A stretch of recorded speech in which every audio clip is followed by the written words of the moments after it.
Olá, mais uma vez, estamos aqui, continuando aqui nossas aulas do nono ano, nossa quarta aula do nono ano, e nossa quarta aula do nono ano tem um personagem que é controverso, um personagem que é considerado por muitos dos brasileiros, principalmente os brasileiros mais velhos. Meus avós, por exemplo, consideravam ele o melhor presidente que o Brasil já teve em todos os tempos. Se meus avós estivessem vivos hoje, provavelmente uma das minhas avós ainda teria ali uma fotinho do Getúlio Vargas, este que está aqui atrás, Getúlio Vargas, que é considerado por muitos um dos melhores presidentes que já aconteceu. Indiscutivelmente, ele foi um dos presidentes mais populares que o Brasil já teve.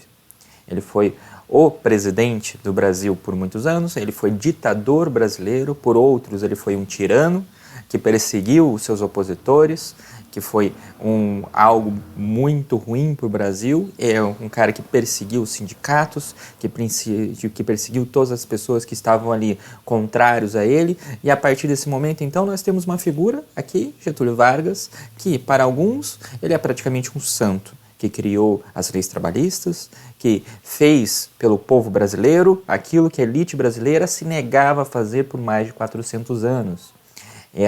Esse personagem aqui, Getúlio Vargas, ele vai se tornar um dos personagens mais controversos, um dos personagens mais disputados da história do Brasil.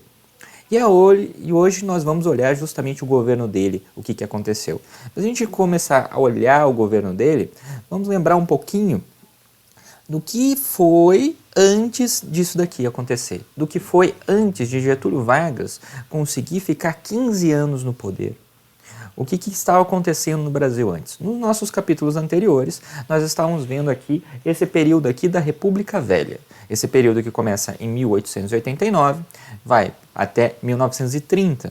Então nós temos algo que acontece aqui, perto de 1930, que nós vamos ter essa Era Vargas, esses 15 anos, de 1930 a 1945, no qual Getúlio Vargas vai ficar no poder. O que nós vamos compreender então é como essa República Velha, essa estrutura que estava montada aqui, essa organização, essa administração que estava sendo montada aqui, ela vai entrar em crise e a partir disso ela abre espaço para Getúlio Vargas entrar no poder e ele estabelecer ali a chamada ditadura Vargas.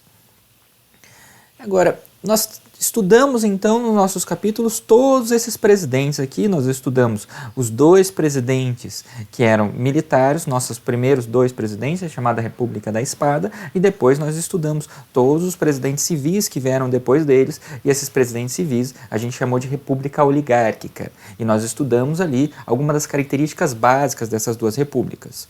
Nós vimos aqui que na República da Espada nós estamos reorganizando, nós estamos refundando o país, e a partir do momento que você tem a declaração da República, nós temos que formar uma nova Constituição, nós temos que formar novos símbolos nacionais, mas nós temos que reorganizar a administração brasileira. Não é mais uma monarquia, mas agora vai ser uma república. E a partir do momento que nós temos uma república, nós temos que reorganizar a administração para conseguir, por exemplo, ter eleições e ter outras coisas que são necessárias em uma república. Nós vimos também que na República Oligárquica, nós vamos ter diversas características em geral, mas essa República Oligárquica vai ser conhecida pelo coronelismo, esse líder local, rico, dono de terras, mas que também vai ter o seu exército pessoal, vai ter a sua milícia pessoal. Então ele tem poder político, ele tem poder econômico e ele tem poder militar. E a partir do momento que ele vai ter esses três poderes, ele vai estabelecer ali o que nós chamamos de voto de cabresto. Todas as pessoas que são capazes de votar, que são autorizadas a votar nesse momento aqui, elas têm que votar conforme o coronel está dizendo. É o que nós chamamos de curral eleitoral. Esse curral eleitoral é o grupo de pessoas, é o grupo de eleitores no qual o coronel controla e a partir disso ele recebe ou não apoio do governo estadual e do governo federal. Nós vimos aqui que, nesse momento aqui, nós vamos ter a chamada política café com leite, no qual São Paulo e Minas Gerais vão se revezar no poder. A elite de São Paulo e a elite de Minas Gerais são as duas mais importantes, são as duas mais poderosas do Brasil e elas vão se revezar. Ora o presidente é de São Paulo, ora o presidente é de Minas Gerais. E nós vimos que, nesse momento aqui, acontece a chamada política dos governadores. Essa política dos governadores diz que essa pessoa que está aqui embaixo, o município, ela controla um curral eleitoral, ela controla o número de votos, então ela, conforme o apoio do governo federal, ela faz com que esses votos votem a favor do governo federal ou contra o governo federal. O governo federal, na medida que as pessoas apoiam ele libera as verbas. Na medida que as pessoas não apoiam ele fecha a torneirinha das verbas. Então, é essa política do toma lá da cá. Você faz um favor, eu faço um favor. Você me dá um pouco de dinheiro, eu voto com você. Então, essa vai ser a política dos governadores que nós vimos nesse momento aqui.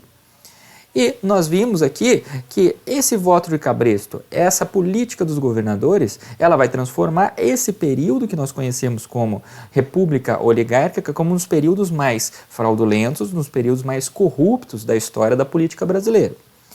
Essa república oligárquica, então, ela vai organizar, ela vai administrar o país, mas o que vai acontecer, então, é que a elite, principalmente a elite de São Paulo e Minas Gerais, vão dominar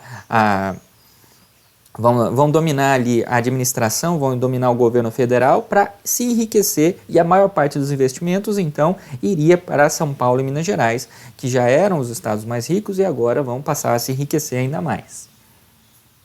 Nós vimos nesse período, então, que nós temos aqui a primeira industrialização brasileira, o primeiro surto de industrialização brasileira, e a partir desse primeiro surto de industrialização brasileira, nós temos o aparecimento tanto do proletariado, aquele trabalhador do chão de fábrica, como do burguês, que é o dono rico das empresas.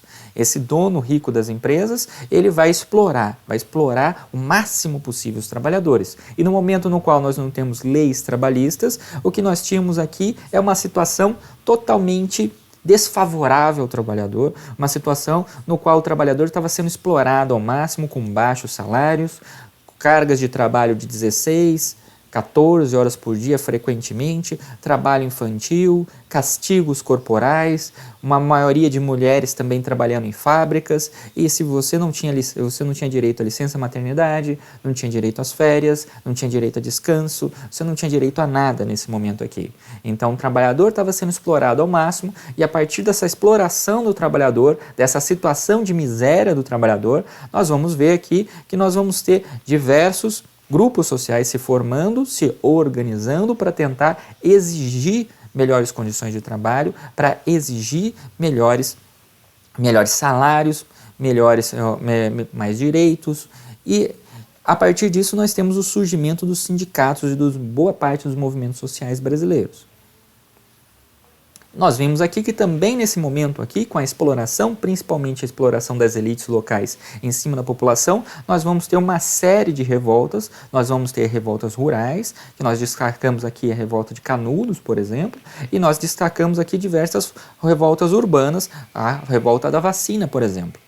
Nós vimos então que nós temos um momento no qual o Brasil está se reorganizando, mas o Brasil está numa crise econômica que vai fazer uma crise social, e essa crise social vai agora no fim da República Oligárquica causar uma crise política.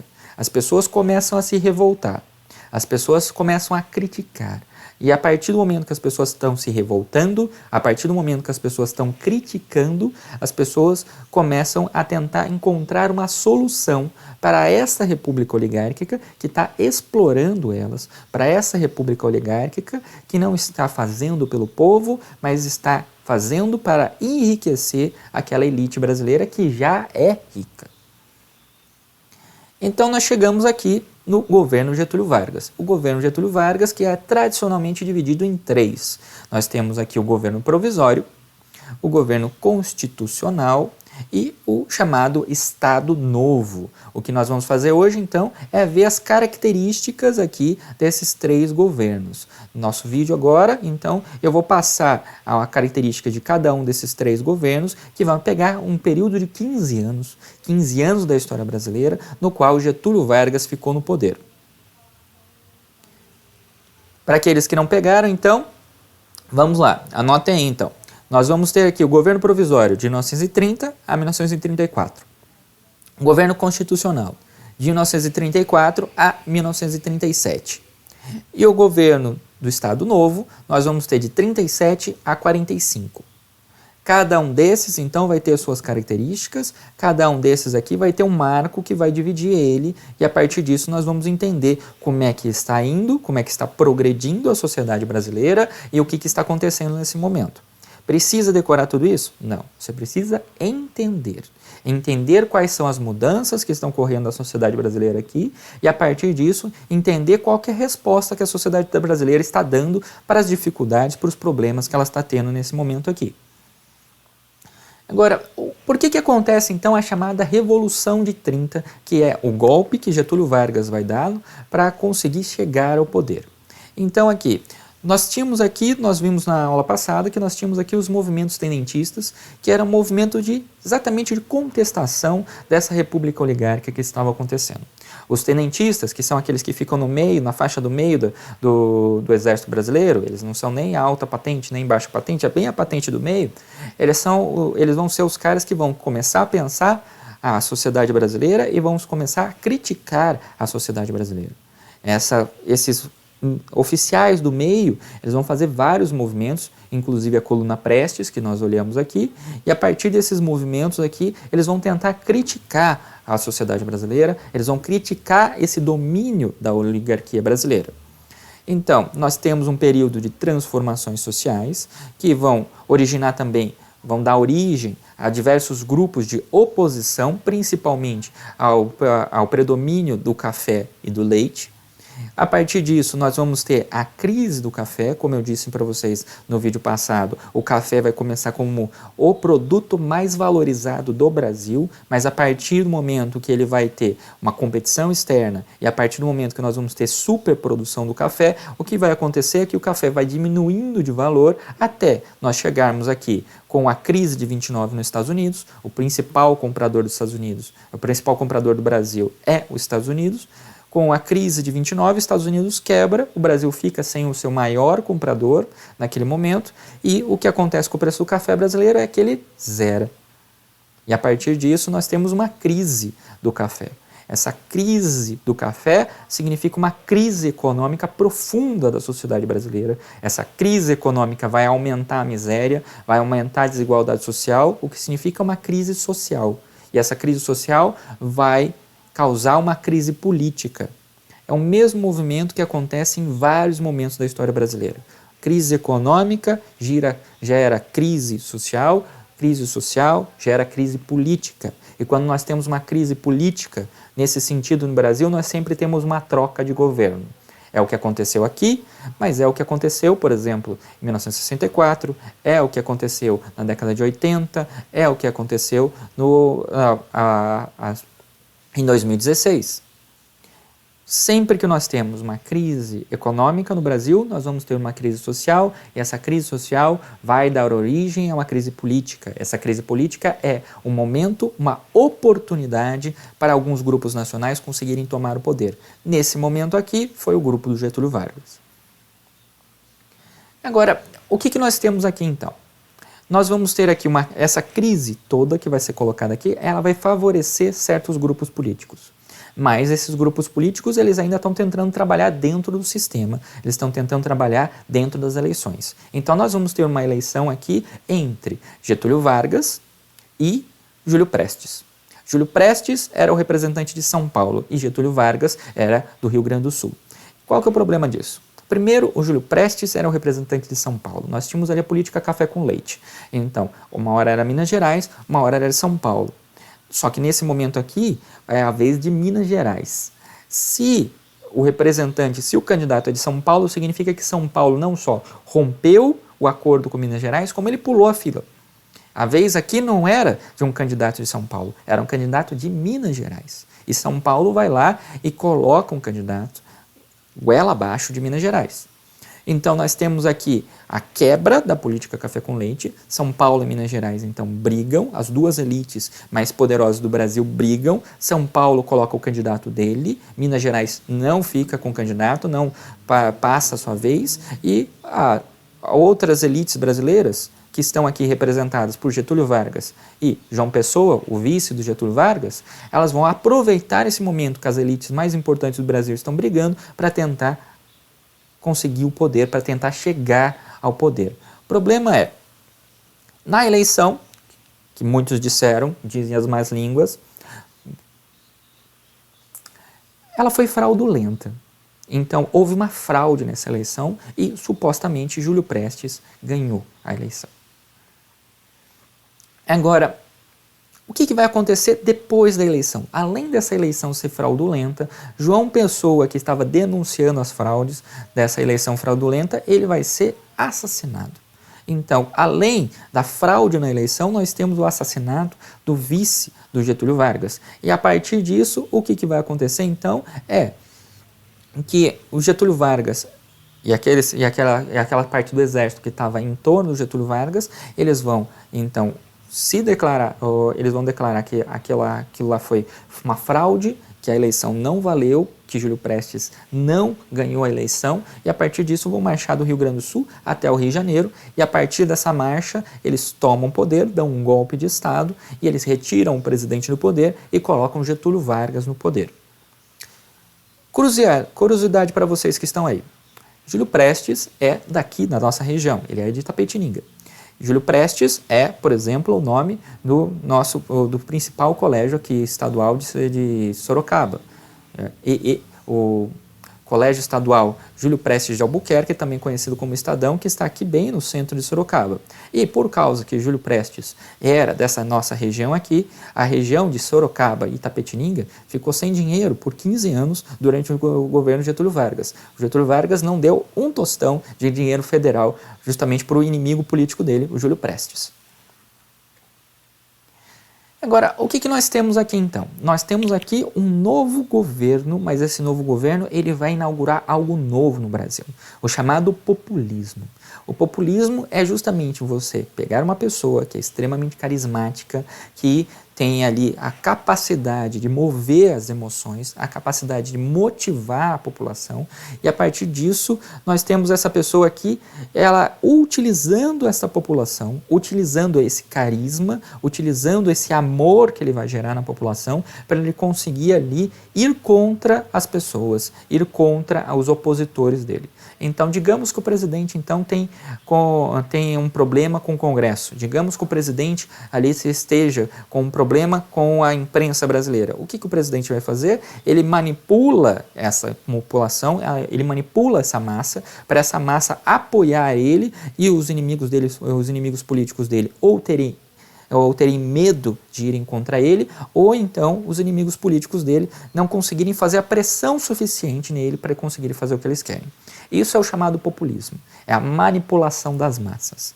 E o populismo aqui, então, ele vai gerar um vínculo emocional com o candidato e o povo, uma parte do povo.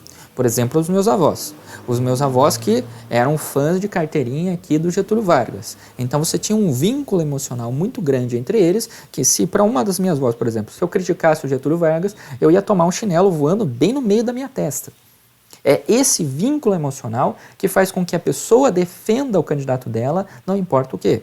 Mas é a habilidade do candidato, a partir do carisma, a partir da comunicação direta dele com a população, que ele vai ter de manipular essa população. E o Getúlio Vargas foi muito habilidoso nisso. O Getúlio Vargas utilizou as novas invenções que estavam nesse momento aqui, ele utilizou o rádio, ele utilizou o cinema para fazer uma propaganda maciça dele e, a partir disso, convencer a população de que ele era o melhor governante do Brasil e ele estava fazendo pela população. Ele estava fazendo aquilo que a elite brasileira não fazia, que é olhar para a população e fazer coisas pela população.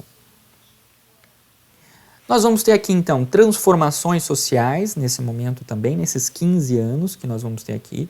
Nós vamos ter aqui um crescimento do mercado interno, um investimento muito grande do parte dos governos de Getúlio Vargas nos 3 períodos para formar a economia brasileira, para formar o chamado mercado interno brasileiro. Nós vamos ter aqui o Getúlio Vargas dando uma enorme importância para a indústria nacional, dando um grande investimento para a indústria nacional, e a partir do desenvolvimento da indústria, nós temos também uma urbanização acelerada. Nós temos ali um aumento do deslocamento da população do campo para a cidade.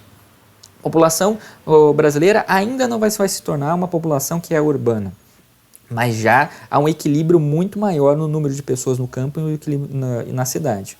não vai ultrapassar, mas já vai começar essa ultrapassagem que vai acontecer ali no final da década de 60, início da década de 70, vai começar aqui. O que nós temos então é um momento no qual esses donos de indústria, essa burguesia e essa alta classe média, elas vão se estabelecer de fato no Brasil e nós vamos ter aqui os operários da fábrica que vão se estabelecer de fato no Brasil. Essas transformações sociais, então, vão acontecer durante todo o período, a partir do momento que nós temos esta pessoa aqui, Getúlio Vargas, assumindo o poder com todos os seus apoiadores aqui, principalmente com o apoio dos tenentistas, principalmente com o apoio do exército brasileiro. Ele vai dar o golpe e vai assumir o poder em 1930. E a partir do momento que ele assume o poder, nós entramos aqui no nosso primeiro período do Getúlio Vargas, que vai ser chamado de governo provisório. Este governo provisório, que vai de 1930 a 1934, ele vai ter diversas características que nós vamos ver aqui. A primeira característica é, se eu estou dando um golpe de Estado, tem que ser um golpe de Estado bem feito. E esse golpe de Estado, ele tem que, no mínimo, fechar o Congresso e fechar assembleias legislativas. Então, nada de vereadores, nada de deputados, nada de senadores. O que nós vamos ter? Então, é um governo feito por decreto. Sabe a medida provisória que nós temos hoje? É a mesma coisa. O governo Vargas, então, ele vai governar por decreto. Então, você precisa de alguma lei? Não tem problema. Getúlio Vargas faz. Nada de ficar perdendo tempo na Câmara dos Vereadores, nada de ficar perdendo tempo na Câmara dos Deputados. O Getúlio Vargas vai lá, pega a sua caneta e faz a lei. Pronto, acabou. Então, nós vamos ter um governo aqui que ele vai governar por decreto. E a partir disso nós temos o cancelamento da Constituição e nós temos aqui a nomeação de interventores, que em geral vão ser do Exército. Esses interventores, eles vão ser nomeados como governadores, como prefeitos, e a partir do momento que eles são nomeados como governadores, como prefeitos, eles estão lá para garantir que esses estados, esses municípios, eles estejam de acordo com o que está dizendo o governo federal. Eles estejam de acordo, eles estejam defendendo, eles estejam concordando com o que está dizendo o governo federal. Então nós temos aqui um momento de uma ditadura de fato. O Getúlio Vargas tem o poder na mão. O problema é, a elite, principalmente as duas elites que estavam no poder, elas não vão aceitar muito bem esse quadro. Então, nós vamos ter aqui o Getúlio Vargas tentando ali, de alguma maneira, fazendo um malabarismo ali para tentar agradar todas as elites. Então, agradar todos os grupos que estão apoiando eles é o que nós vamos chamar de estado de compromisso. O Getúlio Vargas, então, a partir dos decretos, a partir de uma troca de favores, ele vai tentar agradar todas essas oligarquias, principalmente as oligarquias mais antigas, as oligarquias mais poderosas do Brasil, e a partir do momento que ele está agradando, principalmente a burguesia industrial e os tenentes, ele vai fazendo esse malabarismo para ele se manter no poder. Nós vamos ter aqui a criação de novos ministérios para agradar principalmente os movimentos sociais e os movimentos sindicais. Nós vamos ter aqui o Ministério do Trabalho, que foi um ministério que existiu no Brasil desde o Getúlio Vargas, em todos os presidentes, durante toda a ditadura militar, durante a redemocratização, até a entrada do atual presidente. O Ministério do Trabalho era o símbolo das leis trabalhistas, era o símbolo dos direitos trabalhistas nacionais. E esse Ministério do Trabalho foi criado pelo Getúlio Vargas para isso, para olhar para o trabalhador, para trabalhar pelos direitos trabalhistas, para equilibrar. A ideia e a propaganda que o Getúlio Vargas fez e que ficou na mente do brasileiro era que o Ministério do Trabalho ele estava ali para dar um balanço para a equação. Não é o dono da fábrica, não é o chefe que tem total poder. A partir das leis trabalhistas, o que a gente faz é balancear e o trabalhador também ter um certo poder. Esse Ministério do Trabalho que era o símbolo de todas as nossas leis trabalhistas que agora desapareceu. Nós temos também o Ministério da Educação e Saúde. Nesse momento aqui, educação é uma causa de saúde. Educação e saúde são uma coisa só. Uma pessoa educada é uma pessoa que tem boa saúde, né? ideia dessas pessoas aqui, desse momento aqui. Então você tem um único ministério que cuida das duas questões, justamente porque se considera que educação faz parte da saúde. Uma pessoa bem educada, uma pessoa que tem informação, uma pessoa que saiba pensar, é uma pessoa que saiba cuidar da sua saúde, uma pessoa que tem informações suficientes para cuidar da sua saúde. Informações corretas, que não acredita em fake news. Então, educação e saúde, por tradição no Brasil, estão sempre ligadas. Nós vamos ter aqui, então, os direitos trabalhistas sendo colocados aqui. Um primeiro momento dos direitos trabalhistas, ainda nós não temos um código dos direitos trabalhistas, mas esses direitos trabalhistas estão ali regulamentando, dando uma certa regra para o trabalho infantil, para o trabalho feminino. Ele está estabelecendo aqui a carteira de trabalho, ele está colocando aqui a indenização por horas extras, ele está colocando uma jornada de trabalho, olha que absurdo, 8 horas, antes eram 14 horas 16, e ele está estabelecendo um salário mínimo. Para o trabalhador, só isso daqui já tornaria o Getúlio Vargas um santo a ser canonizado. Já justificaria o altar que a minha avó tinha dele, com a fotinho do Getúlio Vargas ali, desde o momento no qual ela estava lá no Rio de Janeiro até o momento no qual ela morreu quase, ela tinha sempre o altarzinho ali do Getúlio Vargas. Se você falasse do Getúlio Vargas ali, ela sempre ia elogiar o Getúlio Vargas de cima a baixo. Por quê? Agora, o que nós vamos ter aqui então? Ele vai ter que solucionar a crise do café. O café ainda é importante, mas o café é importante principalmente porque os produtores de café ainda são a elite mais importante, ainda são os oligarcas mais importantes e mais poderosos do Brasil. Então você vai ter que agradar os caras. Como é que o Getúlio Vargas vai agradar esses caras aqui? Ele vai comprar o café para tentar elevar o preço do café. Então, o café está sobrando no porto, o preço está lá embaixo, o que você faz? Você compra o café. E a partir disso você retira um pouco do café do mercado e vai elevando o preço do café. O que você faz com esse café? Vende? Se não tem ninguém para comprar, se o preço do café está muito baixo, queima o café. Queima. O importante é você aumentar o preço do café e agradar a oligarquia de São Paulo principalmente. Mas, mesmo assim, a oligarquia de São Paulo não vai se contentar, ela não vai aceitar esse governo provisório da maneira como está, e nós vamos ter aqui em São Paulo tendo uma das ótimas ideias, uma fantástica ideia que ela vai ter ali, que é exatamente tentar se tornar independente do Brasil. É a chamada Revolução Constitucionalista, a Revolução de São Paulo, e São Paulo agora se declara independente no Brasil, até nós temos uma Constituição, até Getúlio Vargas sair do poder. Então, São Paulo quer retirar Getúlio Vargas do poder e quer estabelecer uma revolução, quer dar um golpe no Getúlio Vargas. Aí que está o problema. São Paulo achou que todo mundo ia ir junto com ele, então ia ser apoiado por os outros estados. Alguém apoiou ele?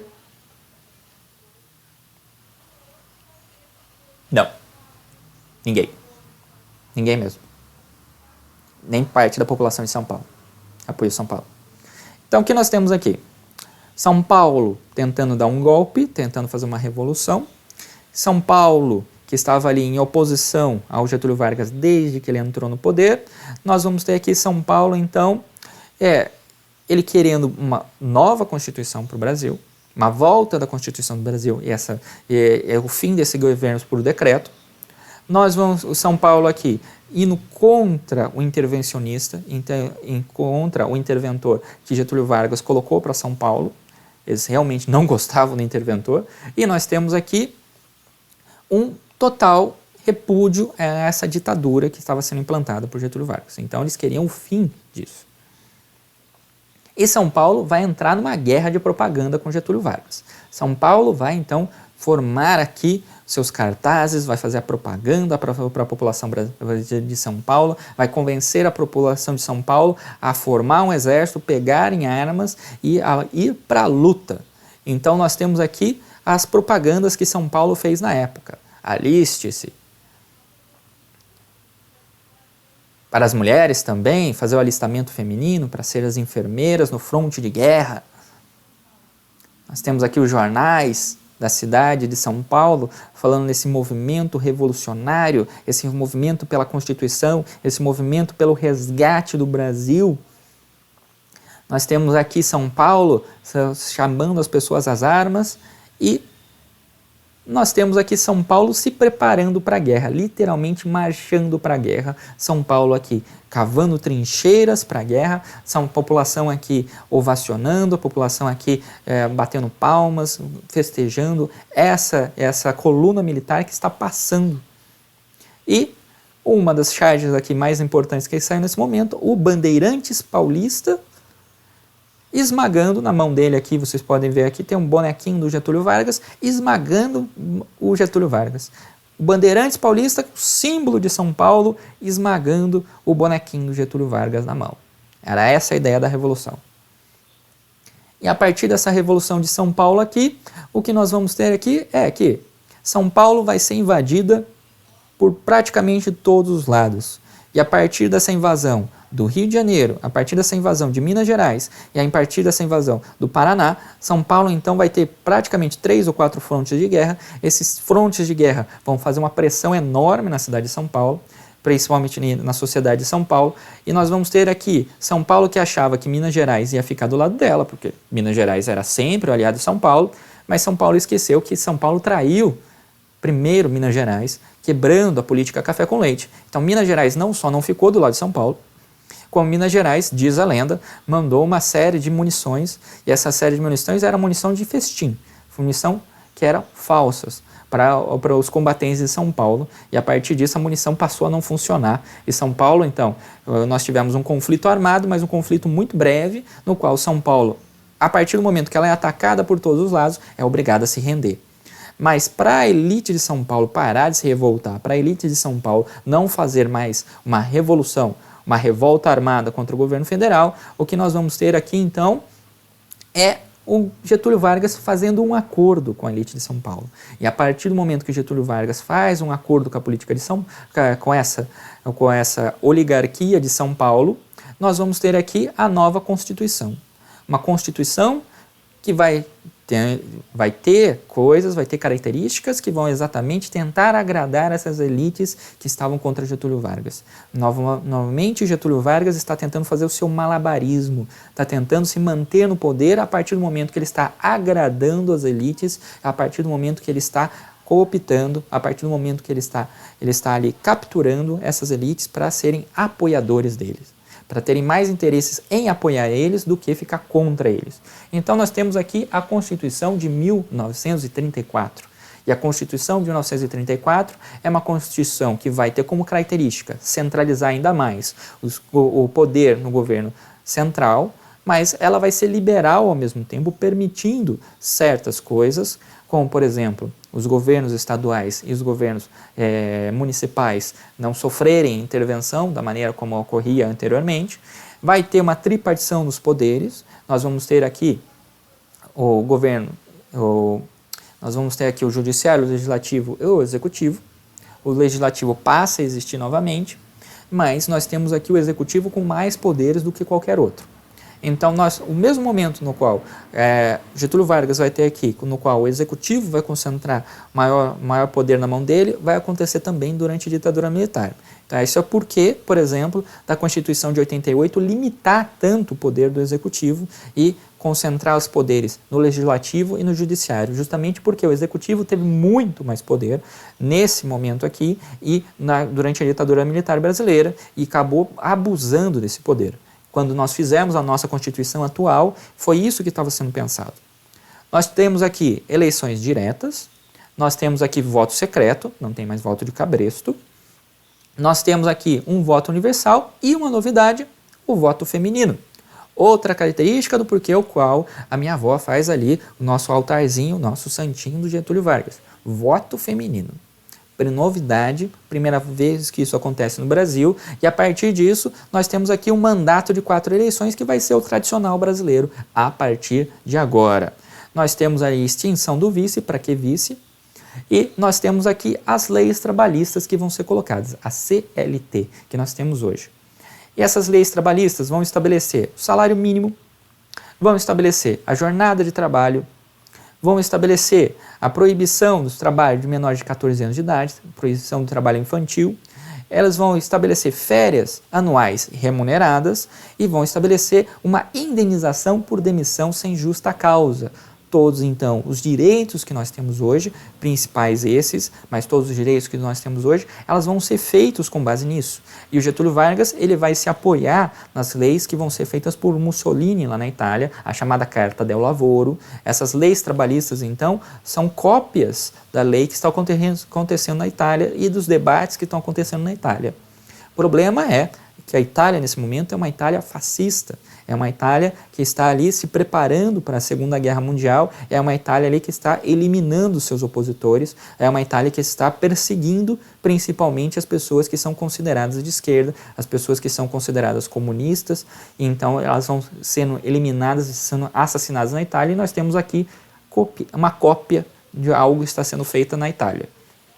Nesse momento, então, Getúlio Vargas, ele vai impor uma certa restrição à imigração e ele vai impor o controle dos estados sobre os recursos hídricos minerais. Então, aquilo que nós precisamos para o bem-estar da população, água, é dever do Estado, é de controle do Estado.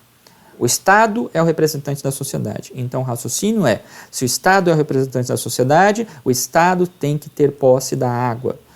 A indústria nacional precisa de recursos, precisa de matéria-prima para conseguir funcionar, ela vai precisar de carvão, ela vai precisar de ferro, recursos minerais, beleza. Os recursos minerais, portanto, são algo básico para a nossa sociedade funcionar. Se algo básico para a sociedade não funcionar, então eles precisam ser do Estado.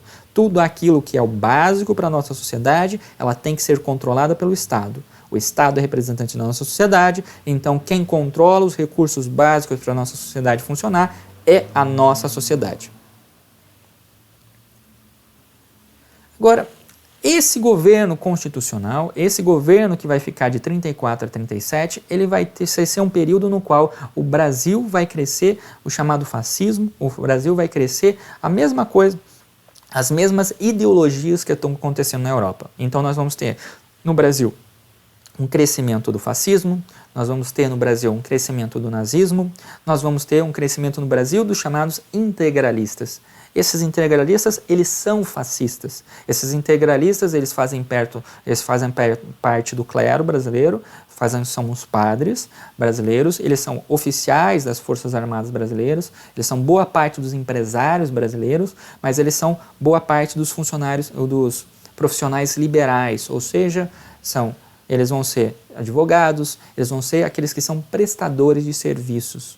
Esses prestadores de serviços, eles vão ter essa tendência fascista. O que é o fascismo? É uma ideologia que prega que só uma ideia é a verdadeira, a ideia que é do Estado. Nesse caso aqui, a ideia do Getúlio Vargas. Então, se você tem uma política no governo brasileiro, todas aquelas pessoas que não concordam com aquela política são traidores. Todas aquelas pessoas que não concordam com essa política, elas estão dividindo, elas estão enfraquecendo o Brasil. O que deve acontecer com essas pessoas? Elimina. Então, nós temos aqui uma parte da sociedade pregando que se você concorda com o Estado, se você concorda com Getúlio Vargas, se você não concorda. E a partir disso, o que nós vamos ter aqui são um movimento que vai crescendo no Brasil, um movimento fascista, esse movimento integralista que vai crescendo no Brasil e vai ali se opondo até que violentamente contra os opositores dessa política que eles acreditam que é a correta. Nós vamos ter aqui também a formação de um grupo que nós podemos considerar aqui, que seria um grupo de comunistas, um grupo de socialistas, de sociais liberais. E esse grupo aqui ele estava defendendo a reforma agrária, ele estava defendendo liberdades individuais, ele estava defendendo aqui que o Brasil não necessitava pagar a dívida externa dele, porque a gente já pagou umas 3 milhões de vezes, mesmas coisas que estão sendo defendidas agora, aliás. Eles defendiam a nacionalização de boa parte das empresas estrangeiras no Brasil, e esses caras aqui, eles tinham o Luiz Carlos Prestes, o mesmo da coluna Prestes que a gente viu aqui, como um dos líderes principais. Esses caras aqui vão ser o bode expiatório que vão dar origem a uma grande tradição nacional. O que vai ser essa tradição nacional? Se você vai estar tendo oposição, se você tem oposição principalmente da imprensa brasileira, se você está tendo oposição no Congresso Nacional, não se desespere. A solução para você é essa daqui, o Plano COIN. Você finge, você inventa, você faz um dossiê, você faz uma série de documentos, você faz aqui esses documentos forjados, no qual você tem aquele dossiê bem grosso, bem bonito, aquela série de documentos bem grossa, bem bonita ali, no qual você está provando, no qual aquelas pessoas que estão criticando você, que estão de oposição a você, elas estão ali tentando dar um golpe, elas estão organizando um golpe. Então a gente vai ter um golpe comunista no Brasil. Sim, foi o Getúlio Vargas que inventou isso. O Getúlio Vargas estava ali com a oposição deles, e a partir dessa oposição, o Getúlio Vargas ali, ele tem a saída de mestre dele. Não estão me obedecendo, não estão querendo tirar meu poder, estão querendo limitar o meu poder? Fácil. Um golpe comunista no Brasil. E a partir do momento que esse golpe comunista no Brasil está ocorrendo, o que eu faço? Eu dou um golpe. Eu dou um golpe para que o golpe não aconteça. 64. Então, toda vez então que nós temos aqui uma crise no governo no Brasil, principalmente um governo populista no Brasil, o que esse governo vai fazer? Ele vai dizer que tem um golpe comunista. 64 foi a mesma coisa. Os militares vão falar que eles vão, para salvar a democracia, eles vão ter que matar a democracia para salvar ela do comunismo. Da mesma forma, nós temos agora o nosso presidente atual falando que nós temos a todo momento a chance de um golpe comunista acontecer. Houve uma possibilidade de algum golpe comunista em alguma parte da história brasileira? Os comunistas sempre foram organizados o suficiente para eles tentarem fazer um golpe no Brasil? Eles tinham um exército formado, eles tinham poder econômico, eles tinham apoio da população para tentar fazer um golpe no Brasil? O que é então? É uma desculpa para você dar um golpe no poder, e a partir do momento que você dá um golpe, você conseguiu poder para você. Você conseguiu poder completo para você. E foi o que aconteceu aqui com o Getúlio Vargas. E a partir do momento que ele dá esse novo golpe, nós temos aqui o Estado Novo, que vai ser a ditadura de Getúlio Vargas propriamente dita, e essa ditadura do Getúlio Vargas vai de 37 a 45. Esse vai ser o período mais autoritário, esse vai ser o período mais nacionalista, esse vai ser o período mais antiliberal, contrário às liberdades individuais, contrário à liberdade dos estados, contrário à liberdade dos municípios. Esse vai ser o período, então, mais antidemocrático que nós vamos ter do Getúlio Vargas. Esse vai ser o período no qual o Getúlio Vargas vai perseguir os apoiadores deles. Esse vai ser o período no qual Getúlio Vargas vai perseguir os sindicatos, esse vai ser o período no qual Getúlio Vargas vai prender e vai matar boa parte daquelas pessoas que estavam em oposição a ele. Então, o Estado Novo, ele vai ter muitas semelhanças com o fascismo. Ele vai copiar muitas coisas do que Mussolini está fazendo na Itália. E isso vai ser um ponto central para a gente, porque vai começar a incomodar muita gente. Esse Estado Novo, ele vai ter, diferente do fascismo lá, ele não vai ser corporativista, ele não vai olhar pelas corporações, ele não vai ser imperialista, ele não vai pregar que o Brasil conquiste os territórios, conquiste os países que estão do seu lado, conforme Mussolini estava fazendo na Itália, e nós não temos uma característica racista aqui no Brasil. Lá, na Itália, nós temos um fascismo que é, em muitos momentos, racista, contrário aos negros, contrário a tudo aquilo que eles consideram o italiano puro. Agora, aqui, nós temos aqui características de autoridade, de nacionalismo, de pregar ali a perseguição aos opositores, da mesma forma que é na Itália, porém, nós não temos as outras características. Então, o Estado Novo, ele é fascista? Dá para considerar que sim. Ele tem todas as características do fascismo? Não. Ele tem suas diferenças do fascismo? Sim. Então vamos considerar as duas coisas. Com o Estado Novo, nós temos uma nova Constituição. E a partir dessa nova Constituição brasileira aqui, nós temos uma reorganização do Estado brasileiro, mas nós temos também a invenção de algumas coisas que vão ajudar o Getúlio Vargas a ficar no poder. Afinal de contas, se vai dar um golpe, dá um golpe de maneira certa. Então nós temos aqui, na Constituição, nós temos aqui um decreto de emergência permitindo o governo de invadir as casas, prender as pessoas e exilar opositores, coisa que ele fez com muito das pessoas que criticavam ele, na imprensa, na Câmara dos Deputados, no Senado, nos vereadores brasileiros que ousavam falar contra o Getúlio Vargas. Nesse momento aqui, então, eles tiveram suas casas invadidas, eles foram presos e muitos deles foram exilados do Brasil. A partir disso, então, em 1937, nós vamos ter aqui a criação do DIP, Departamento de Imprensa e Propaganda, que era um departamento exclusivo que estava ali justamente para verificar o que estava sendo falado nos jornais, verificar aquilo que estava sendo publicado ou não e censurar aquilo que ia contrário ao que o governo estava colocando e também responsável pela propaganda do Getúlio Vargas. Você tem que fazer propaganda do homem, você tem que convencer as pessoas de que ele é o governante, ele é o melhor governante que existiu. Nós temos aqui a suspensão das eleições democráticas e os partidos políticos foram extintos no Brasil.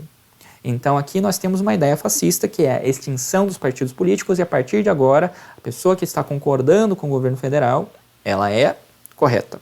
E aquela pessoa que não concorda com o governo federal, que diz qualquer coisa ali, ela vai ser presa e ela vai ser exilada. Isso daí é uma característica fascista. Nós temos aqui também a criação de boa parte das companhias mais importantes do Brasil hoje. Getúlio Vargas foi o responsável pela criação de boa parte das maiores empresas que existem no Brasil hoje, justamente por causa daquela ideia. Os recursos minerais brasileiros têm que ser dos brasileiros. A partir disso, então, ele vai criar a Vale do Rio Doce, a maior extratora e exportadora de minerais do mundo. Ele vai criar a Campanha Siderúrgica Nacional, ele vai criar a Companhia Hidrelétrica de Paulo Afonso. Então ele está garantindo recursos minerais, ele está garantindo siderurgia, ele está garantindo aço, ele está garantindo ferro, ele está garantindo eletricidade. E o que você vai fazer com essas coisas? Você vai produzir fábrica de motores nacionais, Fábrica Nacional de Motores, a Fábrica Nacional de Motores que está produzindo naquilo que nós temos de mais avançado na tecnologia naquele momento, que é o carro. A tradição brasileira de investir no carro. Agora, o que vai acontecer nesse momento então? Vai ser uma reunião de todas as leis trabalhistas e nós vamos formar a CLT, de fato, a Consolidação das Leis Trabalhistas.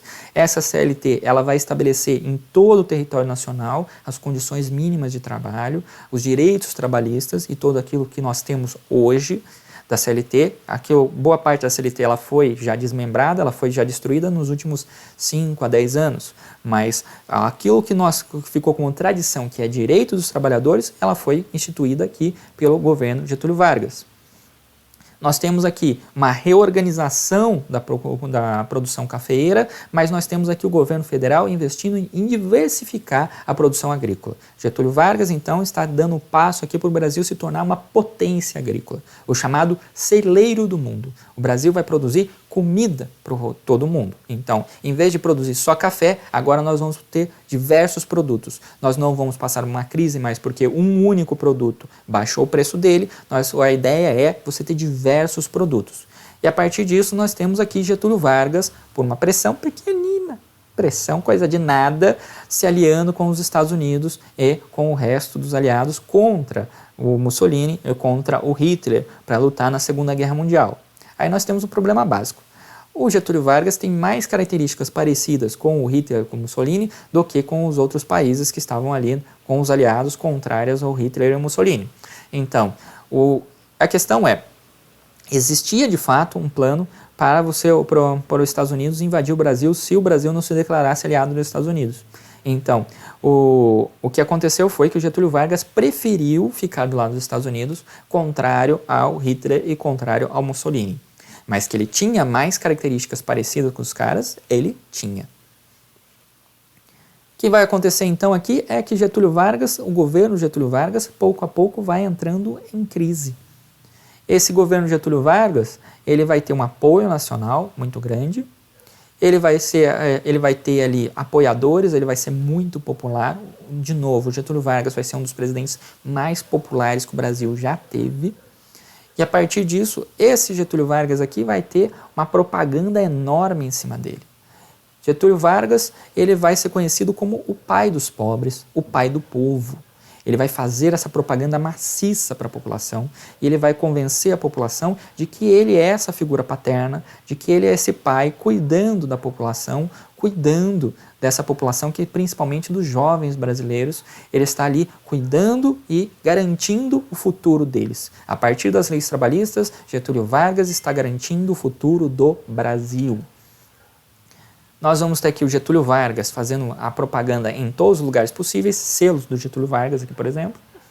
Nós vamos ter aqui, da mesma forma que aconteceu com Hitler e Mussolini, ele fazendo esses atos de apoio, eles fazendo essas marchas de apoio. Hoje nós temos carreatas, naquele momento ali nós tínhamos marchas em estádios, muito mais bonito, muito mais chique. Nós temos aqui o Getúlio Vargas aqui com o coral no Rio de Janeiro, aqui, coral de crianças no Rio de Janeiro, ali, que ia com ele a todos os lugares e cantava enquanto ele chegava, mostrando ali a importância dele, esse canto angelical todo momento no qual ele está chegando. E o Getúlio Vargas aqui comemorando, criando o Dia do Trabalho. Getúlio Vargas aqui, então, dando mensagem para as crianças nos livros didáticos. Livro didático daquele momento, ensinando as crianças no jardim de infância, e no livro didático, mensagem do próprio presidente para as crianças. Marchas de apoio, celebrações em estádio para a pessoa, e nós temos aqui o Getúlio Vargas criando os conselhos nacionais para tentar evoluir e para tentar desenvolver o Brasil. Conselhos nacionais que existem até hoje, que até o governo atual estavam funcionando e foram mais ou menos desorganizados ou foram extintos em alguns casos pelo governo atual. Nós temos aqui o Conselho Nacional do Petróleo, que vai ser responsável pela exploração de petróleo no Brasil, o Conselho Nacional de Água e Energia Elétrica, o Conselho Nacional de Políticas, Indústria e Comércio, esse existe até hoje, a Comissão de Planejamento Econômico, também existe até hoje, são conselhos que vão ser criados para o desenvolvimento e análise da sociedade brasileira, que existem até hoje e são importantíssimos para o desenvolvimento da sociedade brasileira. Nós temos aqui, então, um governo que é extremamente popular, mas esse governo que é extremamente popular, ele vai ter um problema. Nós temos aí, de um lado, o Getúlio Vargas tentando se manter no poder, de outro lado, ele tem que mandar tropas para a Europa, e a partir do momento que ele está mandando tropas para a Europa, ele está indo contra Hitler e Mussolini, que têm características que são praticamente iguais a dele. Então, ele está mandando tropas para lutar contra o fascismo, mas ele é, de certa forma, fascista também. Então, nós temos esse problema aqui para o Getúlio Vargas. E a partir do momento que nós vamos chegando aqui no período de 1945, nós vamos chegando perto de 45, nós vamos ter uma pressão cada vez maior pela redemocratização. Então, o Getúlio Vargas ele vai ter um problema de um lado externo, que é a Segunda Guerra Mundial, e é uma luta contra pessoas que têm mais características iguais a dele do que qualquer outra coisa. De outro lado, o Getúlio Vargas tem uma pressão interna dentro do Brasil pela redemocratização. A partir disso, então, o que nós vamos ter aqui? Nós vamos ter na costa brasileira, não se sabe a certo o que aconteceu, não se tem certeza do que aconteceu, mas diz a lenda que nós vamos ter aqui submarinos alemães torpedeando, afundando navios brasileiros, navios comerciais brasileiros na costa brasileira. A partir disso, então, nós temos um motivo para que o Getúlio Vargas entre contra os nazistas, entre contra os alemães na Segunda Guerra Mundial. Então, esses navios que foram afundados pelos alemães ou não, foram o motivo para o Brasil, foram a justificativa pública para o Brasil entrar contra a Alemanha na Segunda Guerra Mundial. Mas, se eles foram afundados pelos alemães ou não, ninguém sabe. Getúlio Vargas, então, vai organizar o Estado brasileiro para entrar na Segunda Guerra Mundial, e a partir disso nós temos ali boa parte do Brasil discutindo a Segunda Guerra Mundial, se organizando para mandar tropas para a Segunda Guerra Mundial, para lutar contra Hitler e Mussolini, e nós temos aqui uma pessoa que é parecida, que tem diversas características do Hitler e Mussolini. Isso começa a entrar em contradição, isso começa a fazer um choque dentro da sociedade brasileira, que vai fazer a pressão pela redemocratização se tornar cada vez maior. Então, nós vamos ter aqui a Força Expedicionária Brasileira sendo mandada ali principalmente para a Itália, para lutar na Itália contra os fascistas de Mussolini, essa força expedicional brasileira que vai ter um papel muito importante na libertação da Itália contra os fascistas, vai ser mandada e vai ser incentivada pelo próprio Getúlio Vargas. Brasil vai mandar uma força aérea, vai mandar equipamentos para a terra, para a guerra de terra e a guerra aérea dentro da Segunda Guerra Mundial. A FAB vai estar lá bastante presente.